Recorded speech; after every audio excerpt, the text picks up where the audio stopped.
और कल जो बड़ी खबर आई है, ग्लोबल रेटिंग एजेंसी मूडीज ने जिस तरह से भारत पर अपना जो आउटलुक है उसे सुधारा है, उस पर बातचीत करने के लिए हमारे साथ एक बहुत ही खास मेहमान जुड़े हैं। हमारे साथ महिंद्रा ग्रुप के चीफ इकोनॉमिस्ट सच्चिदानंद शुक्ला जुड़े हैं, उनसे बात करते हैं।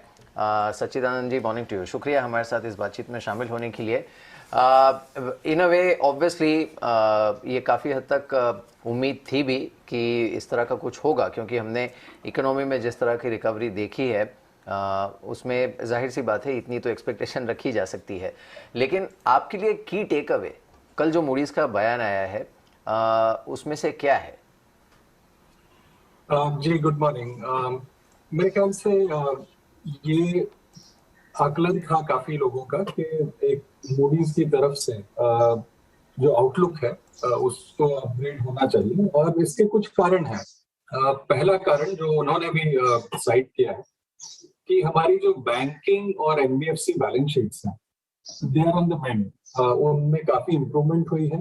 अगर हम की मोबिलिटी इंडिकेटर्स देखें, इकोनॉमी की ग्रोथ रेट देखें, वैक्सीनेशन देखें, एक एक सबसे बड़ी चीज जो मुझे लगती है जो पिछले कुछ महीनों में हुई है, जिसको हम बहुत ज्यादा तवज्जो नहीं देते हैं, वो ये है कि हमारी जो ग्रोथ रिवाइवल स्ट्रैटेजी रही है इसके पहले, वो लॉकडाउन बेस्ड रही है।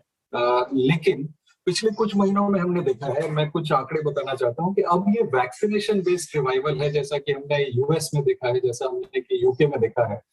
अगर आप देखें पिछले 2 महीनों में 10 करोड़ का आंकड़ा, इंक्रीमेंटल 10 करोड़ का आंकड़ा पार करने के लिए हमने 11 से लेकर 14 दिन लिए हैं। सो पिछले 30 करोड़ जो वैक्सीनेशन हुए हैं, हर 10 करोड़ के लिए हमने सिर्फ 11 से लेकर 14 दिन लिए हैं। तो अगर आप अगस्त से देखें तो 13 दिन, उसके बाद 11 दिन और फिर 14 दिन।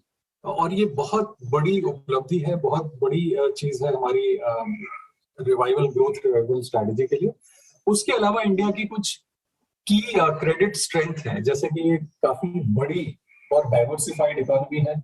अगर आप हमारी एक्सटर्नल पोजीशन देखें, फॉरेक्स रिजर्व्स देखें, एक्सपोर्ट परफॉर्मेंस देखें, और सबसे जरूरी चीज मेरे ख्याल से जो रेटिंग एजेंसीज देखती हैं वो ये है कि आपके पास अ, आपका जो डेट है उसको फाइनेंस करने के लिए स्टेबल डोमेस्टिक बेस है या नहीं। तो मेरा ख्याल है कि अगर आप ये सारी चीजें देखें, मोबिलिटी इंडिकेटर्स, जीएसटी रेवेन्यूज देखिए, भारत सरकार की जो टैक्स रेवेन्यू रही है, ग्रोथ रही है, अगर आप अगस्त तक के नंबर्स देखें तो close to about 130% improvement in net taxes.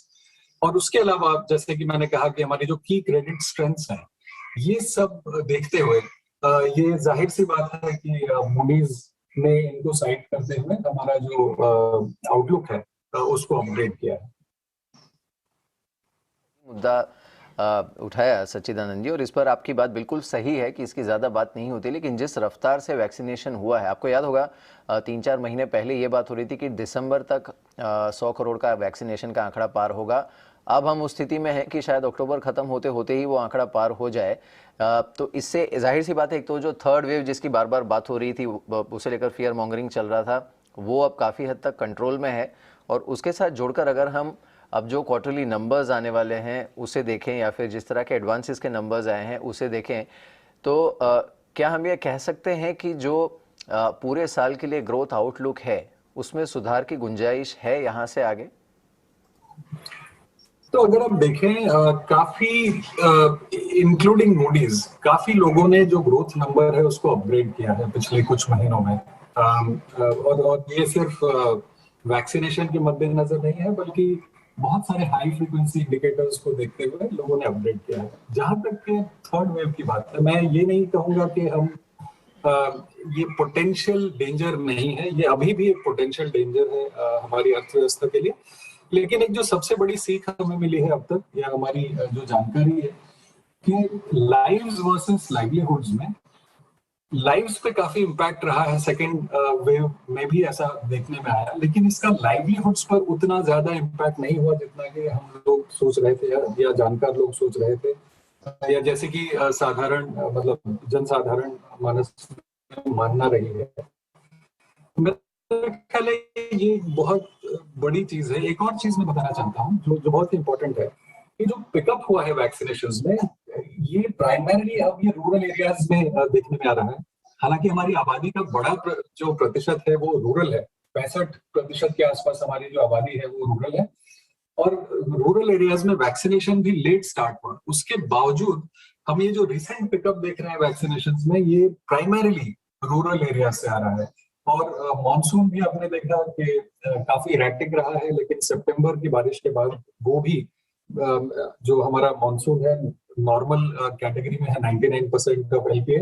तो मेरे ख्याल में अगर आप ये सारी चीजें जोड़कर देखें तो मैं ये नहीं कहूंगा कि थर्ड वेव की मतलब एक पोटेंशियल डेंजर नहीं है, बट उसके बावजूद हमारी जो अर्थव्यवस्था में उभार आया है या जो सस्टेनेंस ऑफ रिकवरी का जो सवाल है, मेरा ख्याल है वो काफी हद तक लोगों के दिमाग से दूर हो गया है। जो प्रश्न चिन्ह था वो अब इतना बड़ा प्रश्न चिन्ह नहीं है।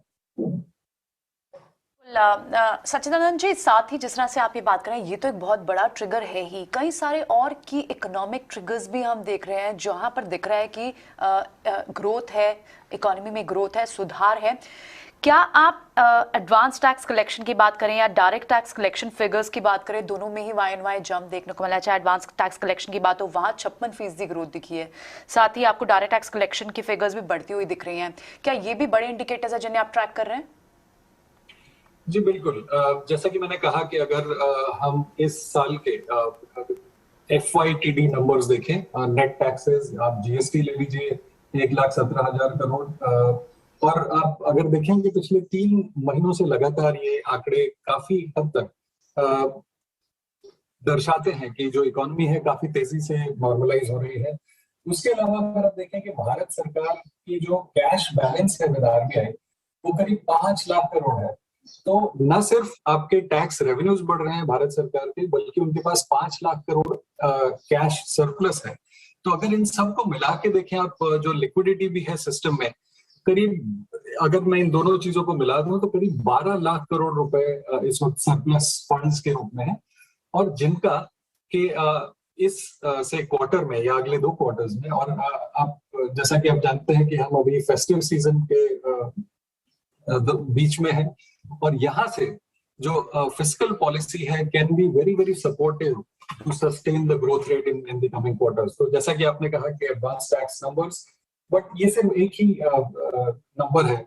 अगर मैं बाकी सारे आंकड़ों को भी देखूं, मतलब direct taxes, indirect taxes, cash balance, liquidity with RBI, इन सारी चीजों को देखते हुए ये हमारी अर्थव्यवस्था को, जो फेस्टिव सीजन है जो कि बहुत ही महत्वपूर्ण है न सिर्फ बड़ी कंपनियों के लिए, बल्कि जो छोटी कंपनियां हैं या छोटे जो रोजगार हैं, MSME sector, mom and pop shops, इन सब के लिए बेहद जरूरी है।